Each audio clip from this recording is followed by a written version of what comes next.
عطا کرنے والا اللہ ہے، نوازنے والا اللہ ہے۔ تو پھر ساری توجہ دنیا داروں کی طرف رکھنا، میں اللہ والوں کی طرف توجہ رکھنے کا قائل ہوں، میں وہ سمجھتا ہوں، ہم اس چیز کے قائل ہیں، لیکن وہ بھی کوئی آستانہ ہے کہ جہاں حق مرشد کا نعرہ تو بڑا لگے پر رب کا نام ہی نہ سننے کو ملے؟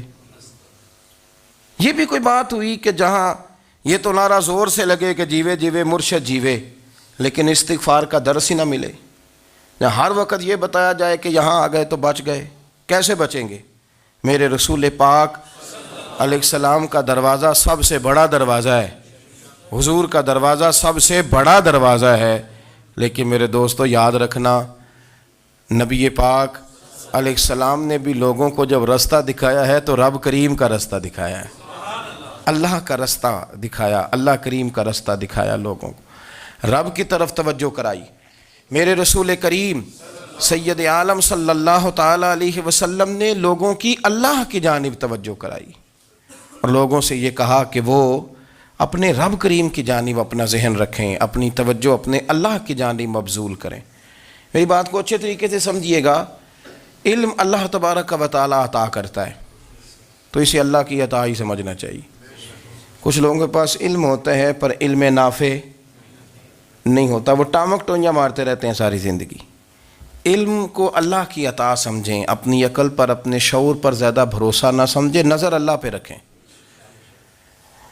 حضرت مولا علی شیر خدا کرم اللہ تعالی وجہہ الکریم سے کسی نے پوچھا تھا بڑا عالم کون ہوتا ہے؟ ہمارے ہاں تو اب وہ والے عالم پائے جاتے ہیں نا، اللہ ماشاءاللہ، جو ممبر پہ بیٹھتے ہیں تو دعوے ہی دعوے ہیں، ممبر پہ بیٹھتے ہیں تو دعوے ہی دعوے ہیں، اس طرح کے عالم ہمارے ہاں پائے جاتے ہیں، وہ ہر بات میں دعویٰ کرتے ہیں، میں یہ کر دوں گا، میں وہ کر دوں گا۔ یہ مزاج علماء کا نہیں۔ حضرت علی المرتضیٰ سے کسی نے پوچھا بڑا عالم کون ہوتا ہے؟ فرمایا بڑا عالم وہ ہوتا ہے کہ جسے مسئلے کا پتہ نہ ہو تو وہ کہہ دے مجھے نہیں پتہ، میں پتہ کر کے بتاؤں گا، غلط بات بیان نہ کرے۔ امام مالک سے کسی نے کوئی مسئلہ پوچھا تو آپ فرمانے لگے مجھے اس سوال کا جواب نہیں آتا،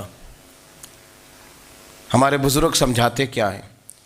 وہ کہنے لگا آپ اتنے بڑے امام ہیں تو اس سوال کا جواب نہیں آتا۔ آپ فرمانے لگے اگر مجھے ہر سوال کا جواب آتا پھر تو میں خدا ہوتا، مجھے ہر سوال کا جواب نہیں آتا، مجھے تو اتنا آتا ہے جتنا میرے رب نے مجھے عطا کر دیا ہے۔ اپنی نظر اللہ پہ رکھیں، نکل آئیں اس معمے سے باہر کہ میں کوئی بلا ہوں، مجھے بڑا پتہ ہے، میرے پاس 6 ڈگریاں ہیں، مجھے 10 جگہ پہ تدریس کا شغف حاصل ہے، اس سے نکلیں باہر۔ قرآن مجید دیکھیے گا، اللہ تعالیٰ نے ارادہ قدرت فرمایا کہ میں حضرت آدم کو بناؤں گا، پھر بنانے کے بعد فرمایا فرشتوں سجدہ کرو آدم کو، سب نے سجدہ کیا الا ابلیس ابا واستکبر وکان من الکافرین، سب نے سجدہ کیا سوائے ابلیس کے، اس نے انکار بھی کیا، تکبر بھی کیا اور کافروں میں سے ہو گیا۔ تو یہ جب اللہ تعالیٰ نے سجدہ کرایا تو کیسے کرایا؟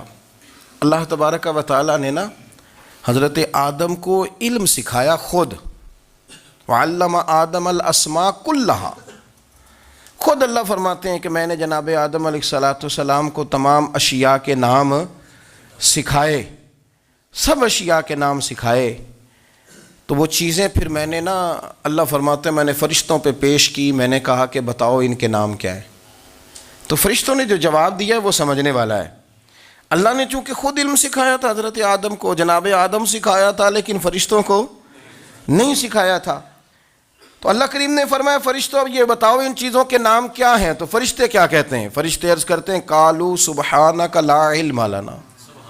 آپ کبھی یقین کریں اس چیز کی لذت لیں تو مزہ آ جائے۔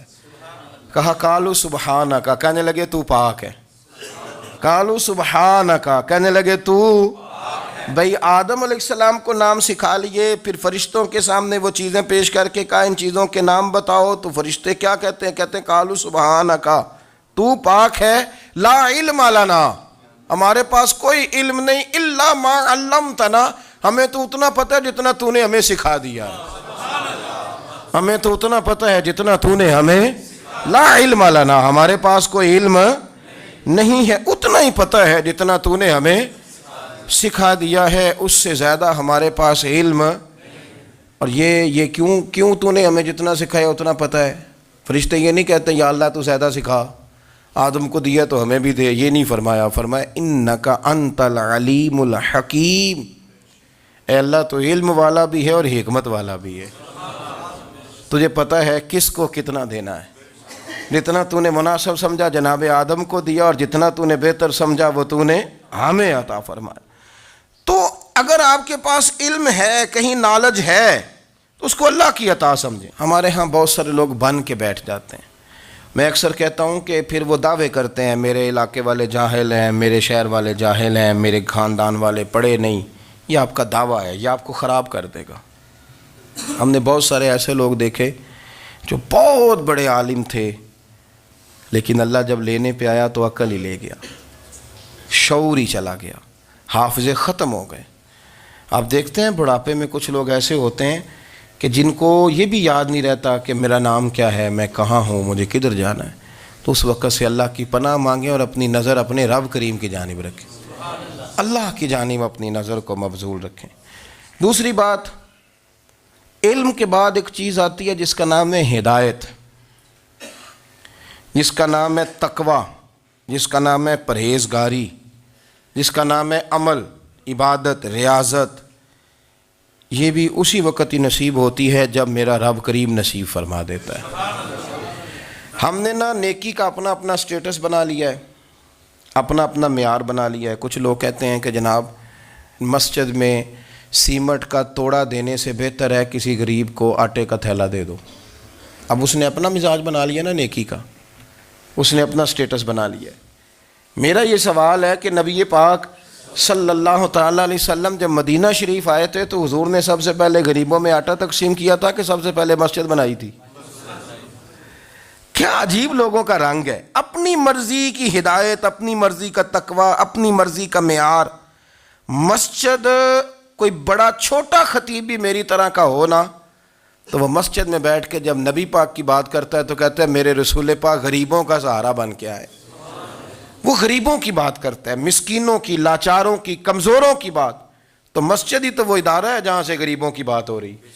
تو اب لوگوں نے غریب کو اور مسجد کو لڑانا شروع کر دیا، اس کو لڑاؤ کہ مسجد میں پیسے دینے سے بہتر ہے آپ غریب کو آٹے کا تھیلا دے دیں۔ آپ یہ کیوں نہیں کہتے کہ مسجد میں بھی آپ توڑا دیں ایک سیمٹ کا اور ساتھ غریب کو بھی خدمت کریں؟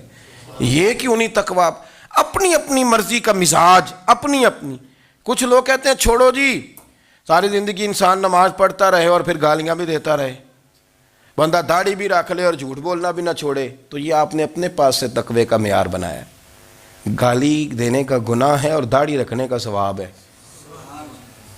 تو اگر آپ داڑھی رکھے ہوئے ہیں اور آپ کوئی غلطی کر رہے ہیں تو اس سے آپ کی داڑھی کا ثواب ختم، اللہ کرے آپ کو سمجھ آئے میری بات کی۔ آپ کوئی غلطی کر رہے ہیں، داڑھی کا ثواب اس سے ختم، وہ اپنی جگہ پہ قائم ہے چیز۔ اپنی مرضی کا کیوں تقوی کا معیار بناتے ہیں؟ تقوی کا مزاج اپنی مرضی کا نہ بناؤ، اللہ کی بارگاہ سے دعا مانگو کہ یا اللہ ہمیں ہدایت کا نور عطا فرما، اللہ تو ہمیں رستہ دکھا، تو بتا کہ ہدایت کیا ہے۔ تو رب فرماتا ہے اللہ ولی الذین آمنوا، اللہ مومنوں کا مددگار ہے، یخرجہم من الظلمات الی النور، وہ انہیں اندھیروں سے نکالتا ہے اور نور کی طرف روشنی عطا فرماتا ہے۔ اندھیروں سے نور کی طرف اللہ لاتا ہے۔ اللہ ولی، اللہ مومنوں کا ولی ہے، وہ انہیں اندھیروں سے نور کی طرف نکالتا ہے۔ ہدایت ہمیشہ اللہ کی طرف سے سمجھے۔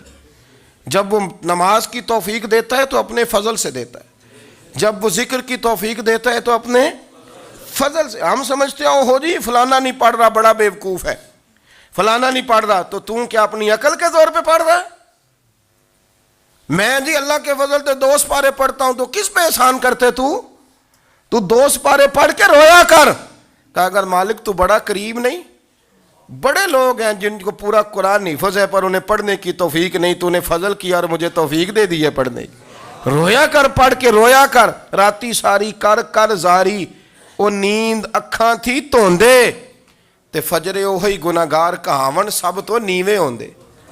مہربانی کریں، ڈریں، نیکی کریں تو پھر ڈریں، پھر احساس پیدا کریں، پھر اپنے اندر وہ کمزوری لائیں کہ توبہ توبہ مجھے تو پتہ ہی نہیں، تو جانتا ہی نہیں۔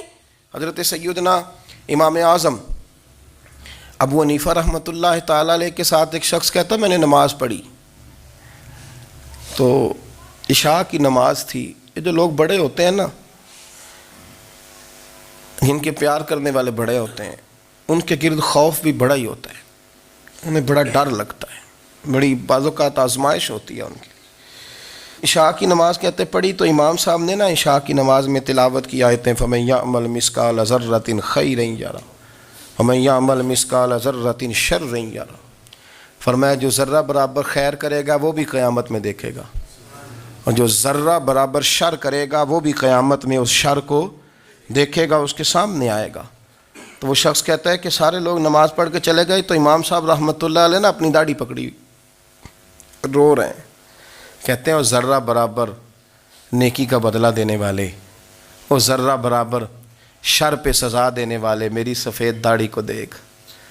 مالک میرے ذرے ذرے سامنے نہ لانا، لوگ تو میری بڑی قدر کرتے ہیں دنیا، میں تو بڑا پہچانا جاتا ہوں، لوگ تو میری راہوں میں پھول لیے کھڑے ہوتے ہیں، مجھے بڑا نوازتے ہیں. قیامت میں رسوا نہ کر دینا، میرے لیے مشکل ہو جائے گی. وہ کہتے ہیں میں نے امام صاحب کا درد دیکھا، مجھے کوئی کام تھا تو میں چلا گیا. میں نے کہا کہ وہ اس وقت اللہ کے حضور حاضر ہیں تو میں دوبارہ آؤں گا. کہتے ہیں میں تہجد کا وقت آیا تو امام صاحب وہیں بیٹھے تھے اور ان کی داڑھی آنسوؤں سے بھری ہوئی تھی اور زور سے داڑھی پکڑی ہوئی. کہنے لگے مالک رسوا نہ کر دینا، قیامت میں رسوا نہ کر دینا. یار جو ہدایت یافتہ لوگ تھے وہ تو ڈرے ہوئے تھے، وہ تو سہمے ہوئے تھے، وہ تو کہتے تھے یہ اس کا فضل نہیں، اس نے بلا لیا ہے، یہ اس کا کرم نہیں. حضرت بایزید بسطامی کسی کافر کو دیکھتے تو رو پڑتے، کہتے مالک تو کتنا قریب ہے، یہ بے ایمان رہ گیا، تو نے اپنے فضل سے مجھے اپنے نبی کا غلام بنا لیا. وہ رو پڑتے. یہاں تو لوگوں کا دعویٰ ہی بڑا ہے. نمازی اللہ خیر فرمائے وہ تو دوسروں کو گھورتا ہے، وہ کہتا ہے جنت کا میں مالک ہوں، کنجیاں میرے پاس ہیں، میں کسی اور کو گھسنے نہیں دوں گا. اور اگر 2-3 حج کر لے تو پھر تو وہ کہتا ہے کہ اب میرے سے پوچھ کے لوگ جنت میں جائیں گے معاذ اللہ. اور اگر وہ 2 4 5 7 دفعہ کوئی نفل پڑھ لے تو پھر وہ کہتا ہے چھوڑیں جی سارے لوگ بے عمل ہیں، میں اکیلا نیک ہوں. نہ ایسا کریں، اپنی توجہ اپنے رب پہ رکھیں، اپنی توجہ اپنے معین الملت والدین، عطائے رسول، ہند الولی، غریب نواز، خواجہ معین الدین چشتی، حضرت خواجہ اجمیر، شاہ اجمیر، شاہ اجمیر، والی ہندوستان. آخری عمر میں نا سارا دن روتے گزر جاتا، ساری رات روتے گزر جاتے، ذرا سی کوئی بات کرتا تو رو پڑتے ہیں، آنکھیں آنسوؤں سے بھری رہتی. کئی دفعہ آپ نے بھی پریشان ہو جاتے ہیں نا کہ یار تو ایک بات کی جان ہی نہیں چھوڑ رہا. تو خواجہ قطب الدین صاحب بختیار کاکی سے لوگوں نے کہا کہ آپ مرشد سے بات کریں، اتنا بھی تو نہیں نہ رونا چاہیے، ہر وقت اس کے آنسو کی کریے. عاشق دا کام ہی رونا تونا تے بنا رویوں نہیں منظوری. یہ عاشق سدا ہی روندا رہندا ہے، پاویں وصل ہوئے تے پاویں دوری. ہر وقت رونے کا کیا مطلب ہے؟ تو خواجہ قطب صاحب کہتے ہیں میں قریب گیا تو میں نے پیر دبائے، میں نے کہا سونیا لوگ تو کچھ بھی نہیں کرتے، تو نے تو کمال کر دیا، 90 لاکھ آدمی مسلمان کر دیا، دنیا کچھ نہیں کرتی، تو نے 50 سال ساری رات مصلے پہ بیٹھ کے رب راضی کیا. تو شہزادہ تھا، حضور کی اولاد تھا، لیکن معین الدین تیرا ایک پلاٹ بھی نہیں، تو نے طالب علم پالے، انہیں غریبوں کو دیا، تو نے نوازا، کوئی شے نہیں تیرے پاس، ہر چیز تو نے، ساری رات روتے ہو، سارا دن روتے ہو.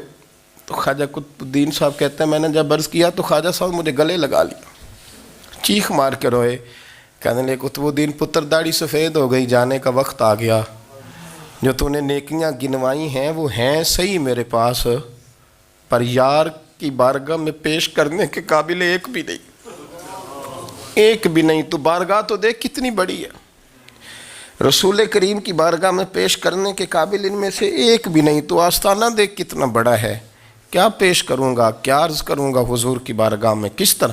وہ یار جو بڑے تھے وہ تو ڈرے ہوئے تھے، سہمے ہوئے تھے، وہ تو بڑی آزمائش میں تھے. لیکن میرا اور آپ کا رٹا 2 نمازیں پڑھ کے 6 نمازوں کا دعویٰ کرنا اور لمبی چوڑی کہانیاں بنانا اور اپنے منہ سے اپنی تعریفیں کرنا، اس سے تھوڑا باہر آئیں. رزق بھی میرا اللہ ہی دیتا ہے، علم بھی اللہ دیتا ہے، رزق بھی. بڑے بڑے فقیروں کو مالدار ہوتے دیکھا، بڑے بڑے مالداروں کو فقیر ہوتے دیکھا، بڑے بڑے. میرا ایک بڑا سخی قسم کا سجن ہے، بڑا پیارا ہے، میں اسے سخی مانتا ہوں. میں نے اپنی پریشانیوں کے دنوں میں بھی اس شخص کو سخی دیکھا. ایک دن رات کو مجھے ٹیلی فون کر کے کہنے لگا کدھر ہو؟ میں نے کہا میں گھر ہوں. نہیں اکثر سفر میں ہوتے ہو نا؟ اور میں نے کہا طبیعت کیسی ہے؟ ٹھیک ہے، بس حال چال پوچھنا تھا. میں نے سمجھائی، میں نے کہا یار یہ کوئی مسئلہ ہے؟ ورنہ رات کے 2 بجے کوئی حال پوچھنے کو فون تو نہیں نہ کرتا، کوئی مطلب ایسا تو مسئلہ نہیں نا. تو میں نے بیک کال کی، میں نے کہا یار میری بات سن، مسئلہ کیا؟ کہ نہیں کچھ نہیں دل کر رہا تھا. میں نے کہا میری گل سن، رہے ہیں اسی 4-5 سال کٹھے، میں تین جاننا، اصل بات کر. کہنے لگا مکان بھی بڑا ہے، سارا کچھ ٹھیک ہے، پر وہ بڑا ہی بے نیاز ہے. کچھ حالات اس قسم کے آ گئے ہیں کہ لوگوں کو بتاؤں بھی تو لوگ ماننے کو تیار نہیں. زیادہ نہیں، مجھے نا تھوڑے سے پیسوں کی ضرورت ہے، کوئی 15-20 ہزار اگر مل جائیں میری ضرورت. آپ یقین کریں میں روتا رہا ساری رات. میں نے کہا مہربانہ تیرا کس طرح کریں گے، اس سے لے کے زمانہ استعمال کرتا تھا، پر بے پرواہی ویخ نہ سجڑ دی، جتھے کسے دی پیش نہ جاوے انہیں تاجاں والے در در رولے تے منگتیاں تخت بٹھاوے. سجنا کسے نو کارا مل دئی، کوئی کعبےوں خالی آوے.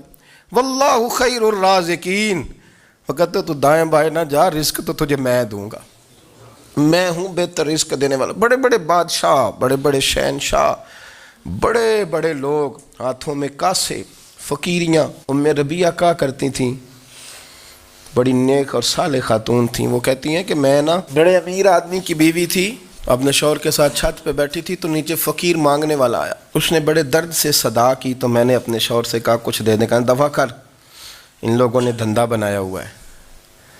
کہتی میں میکے سے بھی بڑا مال لے کے آئی تھی، میرے ماں باپ بڑے امیر تھے، تو میں نے نا چوری اپنے خامہ سے نظر بچا کے باتھ روم جانے کے بہانے گئی اور نیچے جا کے 5 دینار میں نے اس فقیر کی ہتھیلی پہ رکھے. کہتے اس نے 5 دینار دیکھے، پھر میری طرف دیکھا تو میں نے اس کی آنکھوں میں آنسو چمکتے دیکھے. کہنے لگے بی بی رب تیرا بھلا کرے، میں 3 دنوں کا بھوکا ہوں. کہ وہ چلا گیا.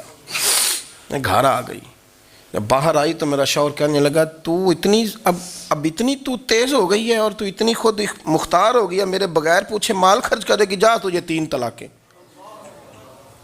کہتی میں بالدار اور وزادار باپ کی بیٹی تھی، طلاق لے کے گھر آئی تو میرا باپ ٹوٹ گیا، چارپائی پہ چلا گیا. اوہو یہ کیا بن گیا؟ کہتی بڑی تکلیف رہی. 1-2 سال کے بعد میرے ابا نے میری شادی کر دی. اب جس شوہر کے پاس گئی وہ بڑا نیک تھا، پرہیزگار تھا، اللہ نے بہترین صلہ دیا. کہتی چھت پہ بیٹھی تھی، دروازے پہ فقیر آیا تو میں نے شوہر سے کہا کچھ دے دوں؟ کہنے لگا 5 نہ دینا، 15 دینا، 20 دینا، میں فقیر ہوں، میں نے فقر سے دولت دیکھی ہے، اسے خالی نہ لوٹانا. کہتی ہے کہ میں نیچے گئی اور جب میں نے اس کی طرف دینار بڑھائے تو میری چیخ نکلی، پیسے پھینک کے میں بے ہوش ہو کے گری. میرا شوہر نے آ کے اٹھایا، اندر لے گیا، پانی منہ پہ چھڑکا. کہنے لگا تجھے کیا ہوا؟ کہنے لگی یہ جو مانگنے آیا یہ میرا پہلا شوہر تھا، وہی تھا جو کہتا تھا کہ تو 5 دینار دے آئیے، جا تجھے 3 طلاقیں. پڑھو نا حدیث پاک. میرے نبی پاک علیہ السلام نے فرمایا ایک بندہ گنجا تھا. گنجا، کوئی ترتیب آگے پیچھے ہو جائے تو مفہوم کے لحاظ سے، لیکن میں مفہوم اس کا واضح کرتا ہوں. ایک گنجا تھا، کوئی شے نہیں تھی، سر پہ بال بھی نہیں تھے، رویا کرتا تھا. اللہ تعالیٰ نے فرشتے کو بھیجا، تجھے کیا چاہیے؟ تو کہنے لگا بال آ جائیں اور تھوڑا مال آ جائے. فرشتے نے ہاتھ پھیرا تو بال بھی آ گئے تو بکریاں بھی آ گئیں، لائنیں لگ گئیں، مال ہی مال ہو گئے. دوسرے کے پاس گیا، وہ کوڑا تھا، اس کو جا کے کہا کیا چاہیے؟ کہنے لگا شفا ہو جائے اور کچھ اللہ تعالیٰ آسانی کر دے. شفا بھی ہو گئی، گائیں بھی دے دی، بھینسیں بھی دے دی، مال ہی مال ہو گئی. پھر ایک کے پاس گیا، وہ اندھا تھا، تجھے کیا چاہیے؟ اس نے کہا آنکھیں مل جائیں اور کچھ ساتھ اللہ مال دے دے. اونٹ ہی اونٹ ہو گئے. جب بڑا نواز دیا تو پھر مالک نے امتحان لینے کا ارادہ کیا. یاری تیری سونا ہے پر آزمائشاں بھی تیریاں اگ. آزمائشاں تیریاں، صحیح کہہ رہا ہوں، آزمائشاں تیریاں، یاری تیری سونا ہے پر آزمائشاں تیریاں. اے سونا پرکھیا جامدائی پہلو نہ لگاں دے لگ. اللہ نے فرمایا آزمائش کرو. سب سے پہلے گنجے کے پاس آئے، اسے کہا اللہ کے رستے میں کچھ دیکھنے لگا، میرے خرچے ہی بڑے ہیں.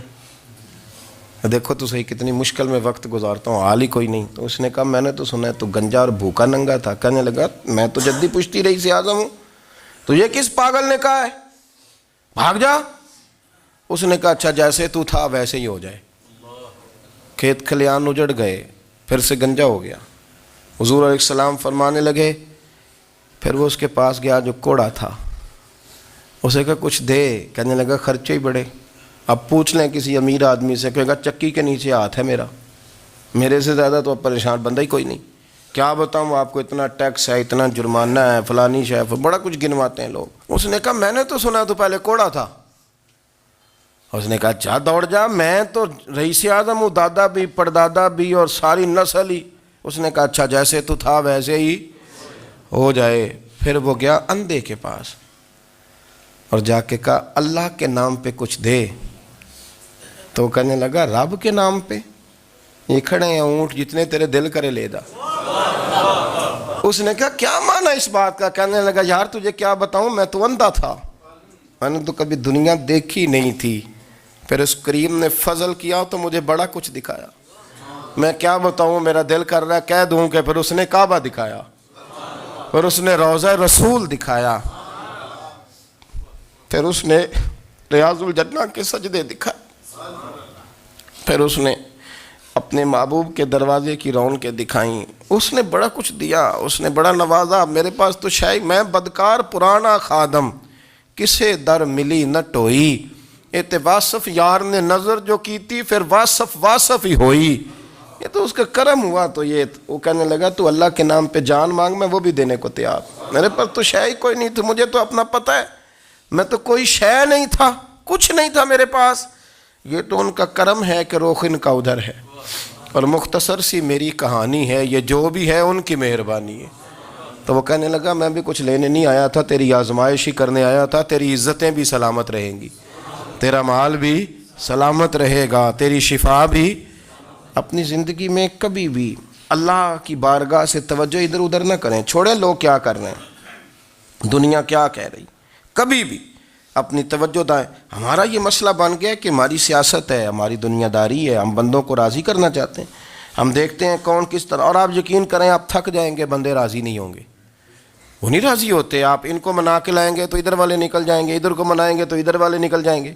اس چکر سے باہر آئیں، اس رب کو راضی کریں جو فرماتا ہے ان الذین آمنوا وعملوا الصالحات سیجعل لهم الرحمن ودا. فرمایا تو ایمان لانے کے بعد نیک عمل کر، میں لوگوں کے دلوں میں تیری محبت پیدا کر دوں. رحمان لوگوں کے دلوں میں محبت ڈال دے گا. اللہ لوگوں کے دلوں میں. اپنی نظر ہمیشہ اپنے رب پہ رکھیں. اتنی لمبی چوڑی دنیا داروں سے امیدیں نہ وابستہ کریں. میں نے دیکھا ہے لوگ کاسا لیسی کرتے ہیں، کبھی اس کے دروازے پہ کبھی اس کے دروازے پہ. ان چکروں سے باہر آئیں اور اپنے رب کی بارگاہ کی طرف توجہ کریں. استغفار شوق سے پڑھا کریں. اور اکیلے میں نا، اکیلے میں حضرت رئیس المتکلمین مولانا نقی علی خان صاحب رحمۃ اللہ نے لکھا ہے کہ فرعون 500 سال حکومت کر گیا. یہاں تو 5 سال کی حکومت کی پیر لڑکھڑاتے ہیں، 500 سال. فرماتے اصل وجہ یہ تھی کہ دنیا جب سو جاتی تھی نا تو اوپر چادر لے کے تو مسلح پہ بیٹھ جاتا تھا اور ہاتھ باندھ کے کہتا تھا رب تو ہی ہے، میرا پردہ نہ کھولنا، مالک تو ہی ہے، کرم نوازی کرنا، میری پکڑ نہ کرنا. وہ بے ایمان ہو کے اگر 500 سال ہاتھ باندھے تو گزارا کر لیتا ہے، تو ایماندار ہے. پر مسئلہ یہ ہے کہ تو رات کو بکل مار کے ہاتھ نہیں نہ باندھتا، تو محنت نہیں کرتا، تو استغفار نہیں کرتا. توبہ کریں تو بچے رہیں. وہ اتنی لمبی حکومت کر گیا چونکہ رات کو کہتا تھا مالک رب تو ہی ہے، لیکن مہربانی فرما، میری پکڑ نہ فرما، تو اللہ نے تو اس کو مہلت دے دی.